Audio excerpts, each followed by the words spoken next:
Good afternoon, Fargo. My name is Tony Gehrig, Fargo City Commissioner, and this is your recap for the September 26th Fargo City Commission meeting. In this meeting, there were three bigger issues. One was an annexation. There was a small discussion on refugee resettlement here in Fargo, and finally the budget. And I'll spend the lion's share of my time today speaking about the budget. But to begin with, there was speak of annexation of a township south of Fargo on 73rd Avenue South, and we were taking the land. They said that we might need it for flood protection in the future to put a temporary levee on their land. This area is right next to University Drive on 73rd Avenue, and they said if we just annex the land, we wouldn't have to ask the county or the township in order to put up a levee for temporary flood protection. That is a decent argument to annex land, but if you look at the drawing, there was a large portion of land just to the north and then a small skinny sliver of a bunch of homes that we wanted to take. The people that lived there were concerned that we were just going to buy their homes out. Many of the homes that are in that area were already bought out by the county, and I heard their concerns and I agreed with their concerns. I don't see the need at this point to annex that part of land. And so in a 4-1 vote, I voted against it, but at this point that area will be annexed, and I hope it works out for the people down there south of Fargo, now part of Fargo. Refugee resettlement was brought up by Commissioner Dave Pepcorn. As in the meeting, I think he just wants more information. He questioned what the cost is to have these refugees move here to Fargo, not only to the city, but schools and other things that all your tax dollars go towards. So I think I'll mirror what Commissioner John Strand and Tony Gehrig said as well, that we think it's a worthwhile discussion to have. We should know what the impact is to our taxpayers, and then we can make educated decisions from there forward. There was no action taken on this. It was just a request for information, which I think is prudent. It's a big issue in the city of Fargo. Many of you have been talking about it, and whether you agree or disagree with how the people are coming in, we have to deal with the ramifications, and part of that is how it affects your pocketbook. So there are pros and cons to all these type of things, and I think having the information is very important. So I didn't make any public comments at that time during the commission meeting, but I do believe that we should have more information, and that can only help us in our decision making in the future. So I think good on Dave Pepcorn for actually bringing the issue up and having further discussion on it. But the big thing, of course, is the budget. We approved a budget this year. It was only a 1.67% increase over last year. Some things you need to know. First of all, we had a $7 million decrease from state aid.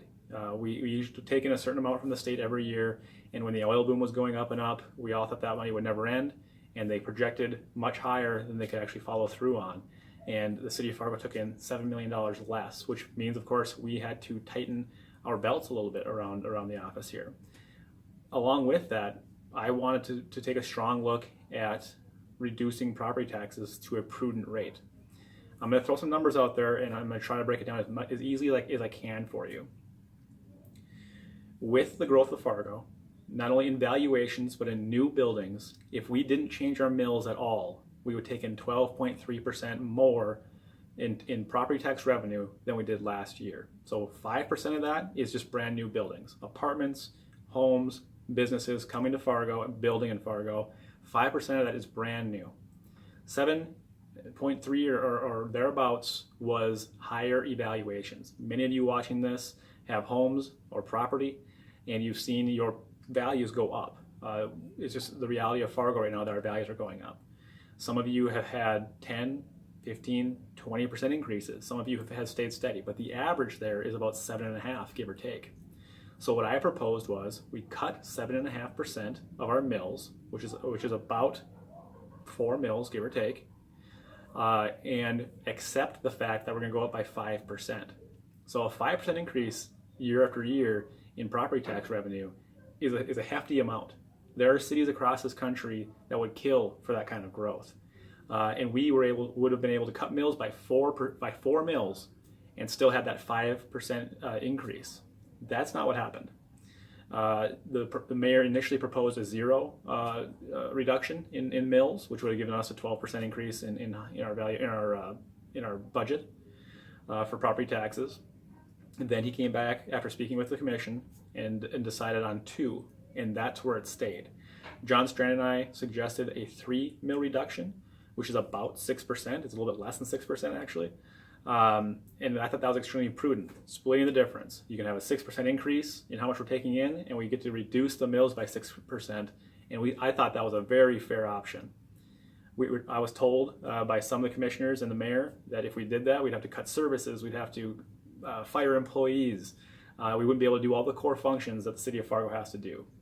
So I went back to my office, and I with my red pen, I found ways to reduce the budget in a very responsible way, and that's what this is here, what this is, and what I read at the city commission meeting.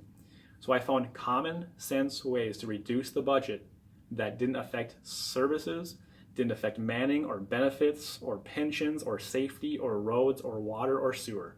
It affected none of those core functions of our government. One of those ways was the City of Fargo City Commission. We have a $100,000 travel budget. $100,000.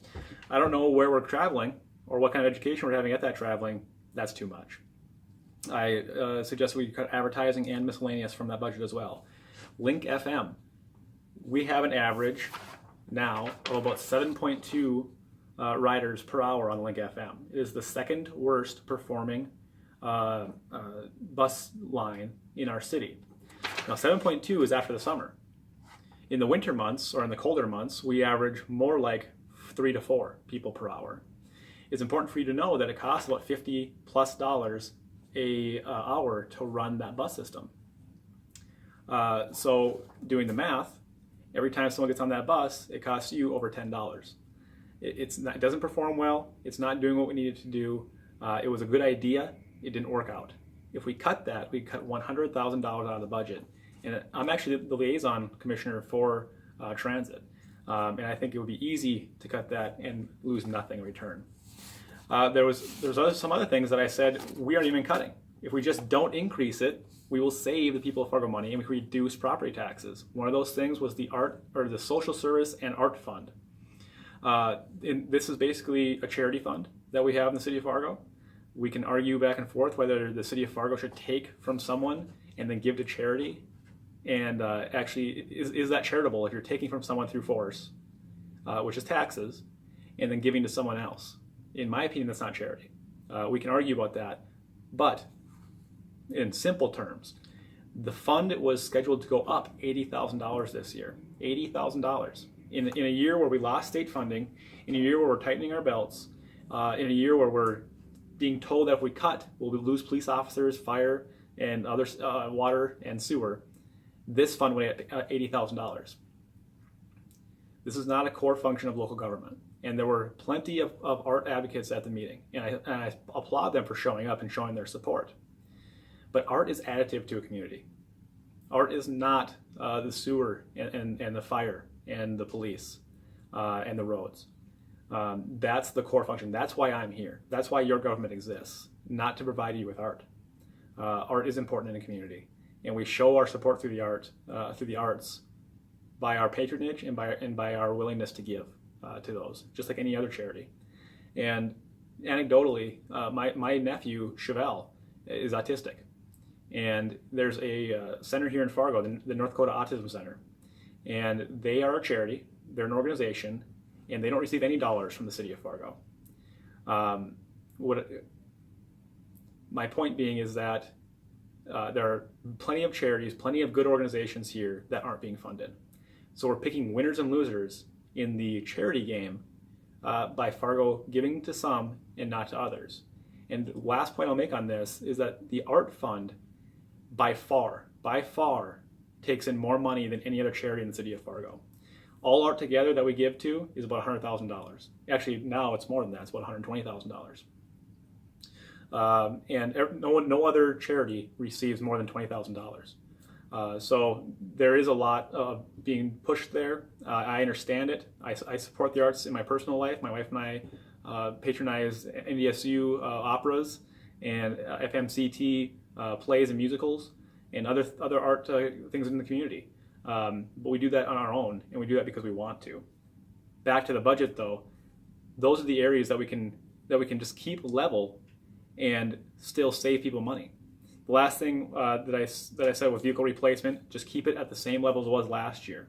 And that was $80,000 as well. So if you take all the cuts or all the reductions that I wanted to make in the budget, we could have easily cut $3 million out of the budget and saved you some tax dollars, much needed tax dollars.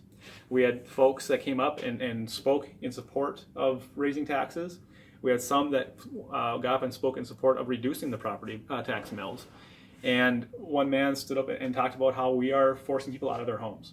And I completely buy it. I absolutely do. When I went out there on the campaign trail a few years back, there were elderly folks that would tell me that they're paying more in property taxes than they did for their mortgage. And I absolutely believe it. It's gone up through the roof. And in the last 3 years, this is kind of important, in the last 3 years, the city of Fargo has taken in 32% more in property taxes than the previous. In 3 years, we've seen 32% increase in how much we're taking through property taxes. So I think I asked for something relatively simple.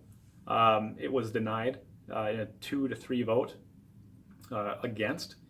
And then the budget came up for a revote again, and with a 2 mil reduction, which is pretty good, but not where it needs to be. It was passed 4-1, where I voted against it. I truly believe that people of Fargo are paying too much in property taxes, and I'm willing to stand up and not vote for a budget if we're not being diligent with how we're addressing that. Everyone I talk to, one of the first things out of their mouth is specials and property taxes. And I think it was extremely tone deaf to raise our budget this year on the backs of people who are trying to pay their bills. The last thing I'll say is this. We had a real opportunity in the city of Fargo with this budget. It could have been the first, if they would have accepted the reductions I wanted to make, and they would have taken them all, we would have actually reduced the budget for the first time in Fargo's history. We have never seen a budget go down. We have only seen the budget go up. And I think we could have proved that it's possible, that we can do that and still have a fully functional, very good local government, which I think we have. And I think we missed a real opportunity there. This video got longer than I wanted it to be. But if you have questions, you can email or call or comment. Please share the video and give me your comments. We want to hear back from you. So thank you for watching, and definitely keep watching and seeing how us city commissioners are spending your tax dollars. Thank you.